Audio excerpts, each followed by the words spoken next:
बागेश्वर धाम के महंत पंडित धीरेन्द्र कृष्ण शास्त्री और अनुदाचार्य ने विवादों के बाद अब संत प्रेमानंद जी महाराज के वो समर्थन में उतर आए हैं।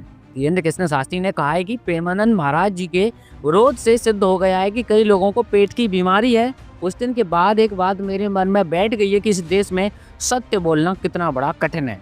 भाई आपको बता दें, अनुदाचार्य जी महाराज ने कहा है कि जो बातें मैंने बोली वही बातें प्रेमानंद जी महाराज ने कही हैं।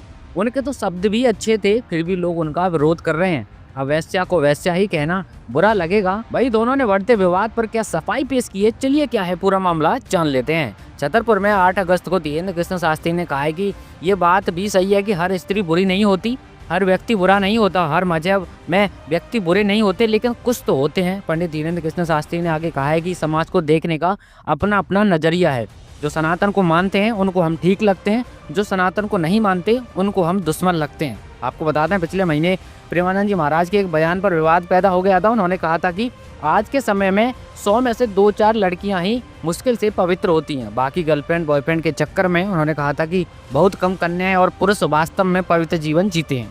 वहीं आपको बता दें, धीरेन्द्र शास्त्री ने इस पर कहा है कि लोगों को हमसे दिक्कत थी तो लगता था कि हम थोड़ा उपद्रवी आदमी हैं, बिना खुजली वालों को हम खाज कर देते हैं, इसलिए हमसे दिक्कत हो सकती है। अब बिना लाग लपेट के बोल देते हैं, मुंह पर बोल देते हैं, हमें लगा इसलिए दिक्कत है। हमें लगा कि अभी तक लोग डर डर कर हिंदू हिंदू चिल्लाते थे, हम थोड़ा मंचों पर ललकार कर कह देते हैं। आपको बता दें, इसके साथ ही उन्होंने आगे कहा है कि हमें लगा कि राजनेता जातियों के नाम पर राजनीति चमकाते हैं, हम जातिवाद के खिलाफ हैं और राष्ट्रवाद के पक्ष में, इसलिए लोगों को बुरा लगता होगा। हमें लगा कि इस देश में हवस का पुजारी है, तो हमने कहा कि हवस का पुजारी ही क्यों, हवस का मौलवी भी तो हो सकता है, हवस का पास्टर भी हो सकता है, शायद इसलिए लोगों को बुरा लगता होगा। वहीं आपको बता दें, दैनिक भास्कर से बातचीत में अनुदाचार्य महाराज ने कहा है कि हमने कुछ गलत नहीं कहा है, हमने वही कहा है जो पुराणों में लिखा हुआ है। आप ब्रह्म वैवर्त पुराण को पढ़िएगा, उसमें लिखा है कि जो स्त्री 4 पुरुषों से संबंध रखती है वो व्यभिचारी होती है, उसे पुराणों में वैश्या लिखा गया है। हमने यही बात कही है, शास्त्रों में जो लिखा गया है वही तो कहा जाएगा।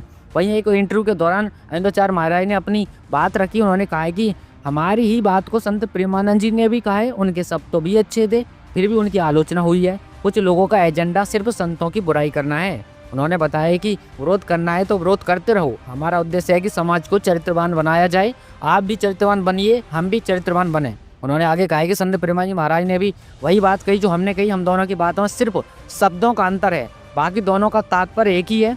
पूज्य प्रेमानंद जी की तो शब्द शैली भी अच्छी थी, लेकिन विरोध तो उनका भी हुआ। हो सकता है कि हमारे शब्द खराब थे, इसका मतलब विरोध शब्दों का नहीं, संतों का विरोध हो रहा है। जिन लोगों को एजेंडे के तहत संतों का विरोध करना है, वे तो अपने उद्देश्य को पूरा करने के लिए कुछ भी करेंगे। वहीं आपको दादा कथावाचा अनुदाचार्य जी महाराज ने लिव इन रिलेशनशिप को लेकर विवादित बयान दिया था। उन्होंने कहा था कि लोग फिर जल्दी शादियां करना शुरू कर देंगे, क्योंकि अब लड़कियां लाते हैं 25 साल की, 25 साल की लड़कियां 4 जगह मुंह मार चुकी होती हैं, वो क्या ही किसी की बहू बनेंगी। मैं आपको बता दूं, उसी बीच प्रेमानंद जी महाराज का भी एक बयान आया था। उन्होंने कहा था कि आजकल 100 में से 2-4 युवा पुरुष और महिलाएं पवित्र होते होंगे, सभी बॉयफ्रेंड गर्लफ्रेंड के चक्कर में पड़े हैं। प्रेमानंद जी महाराज के बयान और खास करके अनुदाचार्य जी महाराज के बयान पर काफी ज्यादा बवाल मचा था और महिलाओं समेत काफी लोगों ने उनका विरोध किया था और FIR तक भी बात पहुंच गई थी। फिलहाल आपको बता दें, इन दिनों लड़कियों के कैरेक्टर को लेकर विवाद गरमाया हुआ है, सबका अपना अपना नजरिया है, सबका अपना सोच है। वहीं कुछ लोग इन बयानों का समर्थन कर रहे हैं तो वहीं कई लोग विरोध भी कर रहे हैं। फिलहाल आप लोगों का इसके बारे में क्या सोचना है, अपनी राय हमें कमेंट करके जरूर बताएं